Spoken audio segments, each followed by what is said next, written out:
কোনো দোকানের টেকা আনি আর দেই না, তে এইগুলো আবার আমল নামাত লেখা থাকবে, এগুলো দেওয়া লাগবে। খেউরর জমিন এক হাত আইল টেলিয়া নিচইন গিয়া, বাড়ির হদ এক হাত অতিরিক্ত নিচইন গিয়া, এগুলো লেখা থাকব। খেউরর মেয়ের বিয়ার বাঙ্গানি দিলে এইসন গিয়া, আপনার কোনো দরকার আসলো না, তার মেয়েটার বালা জায়গাত বিয়ে হয়ে যার দেখিয়া মিথ্যা অভিযোগ করিয়া ও মেয়ের বাঙ্গানিটা দিয়ে আইসো, বা সত্য অভিযোগ ও মতো আপনার কেউ জিকাইছেন, আপনি স্বেচ্ছায় গিয়া বাঙ্গানি দিয়া তার বিয়ে ফুড়ির বিয়ে হইতে দিছেন না, এটা লেখা থাকবে। এটা তার হক। কোরআনে কারীমও আল্লাহ আমরা দান করছেন, লিখান আমরা ইমাম। এই কিতাবরে আমরা ইমাম মানিয়া চলি, আর চলতেও হইব। যদি এই কিতাবরে ইমাম মানিয়া চলি, তাইলে দুনিয়ার জীবনও সার্থক হইব, মৌত আনন্দর মৌত হইব, আর আমরার খবর বেহেশতর বাগান বনব। আল্লাহ নবী আলাইহিস সালামে ফরমাইছেন, কোনো মানুষের খবর হইব জন্নতর টুকরা, আর কোনো মানুষের খবর হইব দুজখর গাড়া। আল কাবরু আউয়ালু মানজিলিম মিন মানাজিলিল আখিরা, আখিরাতের প্রথম ঘাটি হইল খবর।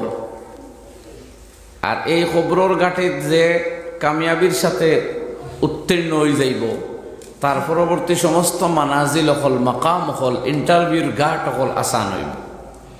আর এখানে যে নাটকা পড়বা, তার দুর্গতিও শুরু হয়ে গেল। অবশ্য ওলামায়ে কেরামে লেখছেন যে খবরের শাস্তির ভিতর দিয়াও আখিরাত পর্যন্ত যদি শাস্তি হয়, তে মানুষের গুনার মাত্রা কমিয়ায়। এই শাস্তির মাধ্যমে তার গুনাহ কমে, কমতে কমতে আখিরাত যখন তারে উঠানি হইব, তখন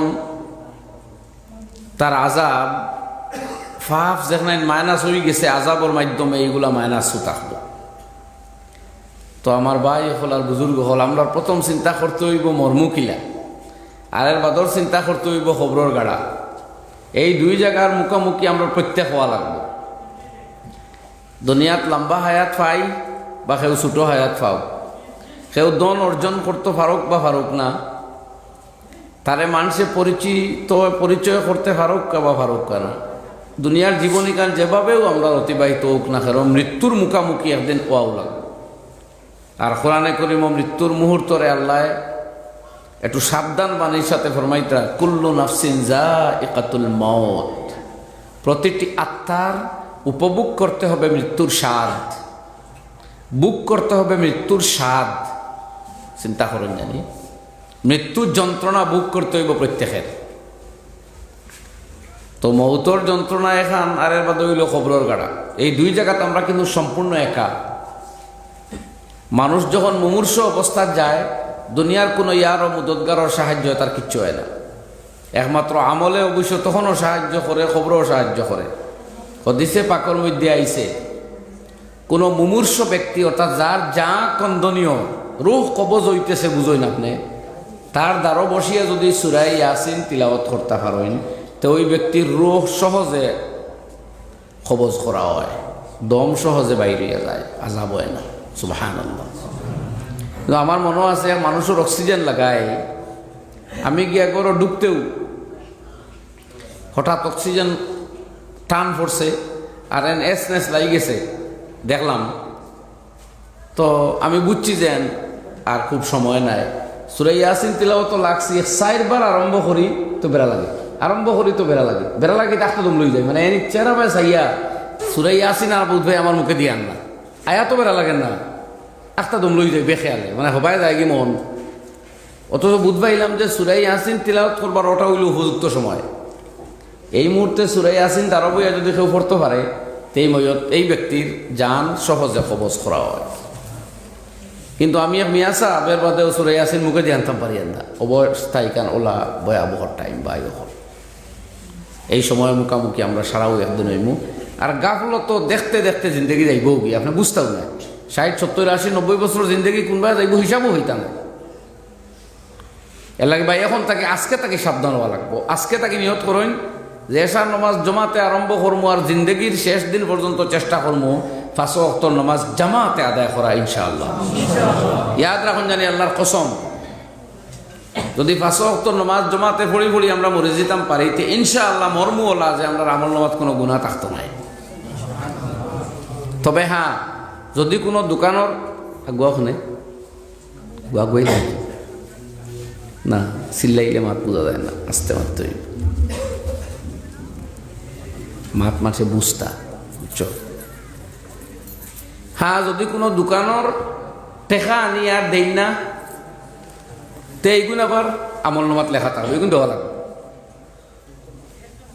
খেউরর জমিন এক হাত আইল টেলিয়া নিচইন গিয়া, বাড়ির হদ এক হাত অতিরিক্ত নিচইন গিয়া, এগুলো লেখা থাকবো। খেউরর মেয়ের বিয়ার বাঙ্গানি দিলে এইসন গিয়া, আপনার কোনো দরকার আসলো না, তার মেয়েটার বালা জায়গাত বিয়ে হয়ে যার দেখিয়া মিথ্যা অভিযোগ করিয়া ও মেয়ের বাঙ্গানিটা দিয়ে আইসো, বা সত্য অভিযোগ ও মতো আপনার কেউ জিকাইছেন, আপনি স্বেচ্ছায় গিয়া বাঙ্গানি দিয়া তার বিয়ে ফুড়ির বিয়ে হইতে দিছেন না, এটা লেখা থাকবে, এটা তার হক। আপনার আরো কালকে গপ হড্ডালি মাছ কেন ওয়াইজে যে সময় ওয়াজ করেন তখন ওয়াইজের লগে গপ করা যাই যাচ্ছে, মানে ডাইরেক্ট আমারে কিছু হইতে পারবা, দুইজনে গপ করার পারমিশন নাই। আবার মাতুন খানে নমাজও ইমাম সাহেবের ভুল লাগলে মুক্ত দিয়ে হইয়া দিতে পারে, আর মসজিদের দ্বারা দেখে ওয়াটিয়া যাই ট্রেন যদি বাড়ে তাকে লোকমা দেই না ইমামে লইনতে ইমামর নমাজও গেল, সারার নমাজ গেল। তোলা খতিবর লগে যাইন মুখাতবেইন মারতে পারবা, অর্থাৎ যারা কথা শুনে তারা কথা শোনেওয়ালা লগে মারতে পারে, মাঝখানে মারবা না, এটা ঠিক নাই। তো ভাই অকল খেয়াল রাখবা, পরর হক যেগুলা অন্যর অধিকার, এইগুলো মাফ হয় না এবাদতে, আর বাকি আল্লাহর হকুক যেগুলো আদায় যোগ্য এগুলা তো আদায় করবা, আর বাকি সব গুণা এবাদতে মাফ হয়ে যায়। এর লাগে আজকের এসা থাকি আমরা আরম্ভ করি, এসা নামাজ হয়ে গেছে নিন যে ও জমাতে নামাজ পড়া আরম্ভ করতাম, আর মৌত পর্যন্ত জমাতের সাথে নামাজ পড়ি পড়ি মন মুজুরে হয়নি ইনশাআল্লাহ। ইয়াদ রাখবা আল্লাহর কসম, আইজ এসার নমাজ জমাতে পড়িয়া ঘুমাকুয়া, আর ফজরের নমাজ আইয়া জমাতে পড়িলেন জানি আস্থা রাইত আপনি বিছনাত ঘুমাইবা, মগর আল্লাহর কসম আপনার আমল নমাত লেখা হইব আস্থা রাইত আপনি নমাজ পড়িছেন। ওমান সাল্লাল ফাজরা বিজামাআতিন, যে ব্যক্তি ফজরের নামাজ জমাতে পড়িলায় ফাকান্নামা কামাল লাইলা কুল্লা, সে গোটা রাত নফল ইবাদত করছে বলিয়া লেখা হয়। এটা আল্লাহ নবীর হাদিস। ও ব্যক্তি যে এসা জমাতে পড়িয়া গেছে, আর যদি ফজরের আইতো পারেও না, এশার নামাজটা জমাতে পড়িয়া যায়, তো অর্ধেক রাত্রি জাগ্রত তা কেন বলে ইবাদতের সওয়াব পায়। তবে মনে রাখুন জানি বলা ফজরের 4 রাকাত নামাজ যে ব্যক্তি আদায় করব, ওই দিনকের সমস্ত দায় দায়িত্ব আল্লাহর যাতে তার গ্রহণ করিলেইবা। আর যদি ইশরাকর আরো 4 রাকাত সূর্য উদয় হওয়ার পরে 20-22 মিনিট পরে আদায় করিলেইতে পারে, গোটা দিন তার রুজিত বরকত থাকবো, দোকানও বরকত থাকবো, চাকরিত বরকত থাকবো, খেতও বরকত থাকবো, পরিবারও বরকত থাকবো। এমন এক বস্তু নাজিল হইব যেটা গরর কেউ দেখতা নাই মগর উপভোগ করতে পারবা ইনশাআল্লাহ।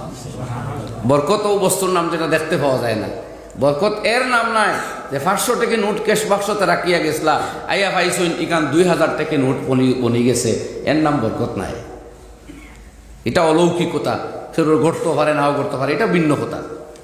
বরকত হইল 500 টাকার খরচ আনলে খাইয়াও শান্তি, সবর ফুয়াও কমিও হয় না, চুরিও হয় না, বেবরকতিও হয় না, কোনো রোগও হয় না, পরিশানিও হয় না।